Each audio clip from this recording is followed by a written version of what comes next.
It is particularly important nowadays to be globally literate because whether you live in the United States or in the developing world or anywhere, you will come into contact with people who are different from you and who think differently from you. And in order to be effective as a citizen and as a human being, to be an empathetic human being as well as a productive human being, you're going to have to understand people who are different from you and learn to coexist and to collaborate.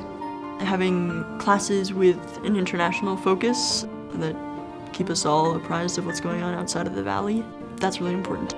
There's so much going on outside of it that really is still our context, that is still shaping the world that will eventually trickle into the Deerfield world and the world into which we'll all emerge after these 1 or 2 or 3 or 4 years. If we're going to send kids out into the world, if we're going to ask kids to collaborate, we've got to model that for them. We've got to be able to go abroad and bring the world to the kids. We have to have a deep understanding of what's going on in the world. And at the same time, we have to model collaboration for them. They have to see us working together. I did choose to do Deerfield's month-long stay in France. That experience, while I did improve my French, it was more important because I learned how to interact with people from a different society. Because of that experience, I now think I could go into the real world after Deerfield, after college, and interact with people not only from France, but from different nations. I can find things to relate with them more easily, having experienced a different culture.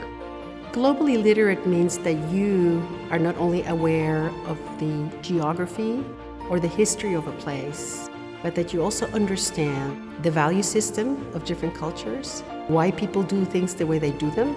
There are certain things that you can't gain through a textbook. And getting those cultural nuances, understanding what a different country, a different culture is all about. You can learn a lot by looking at a view book, but until you actually experience the place, you don't really understand the soul of that particular place or that particular country.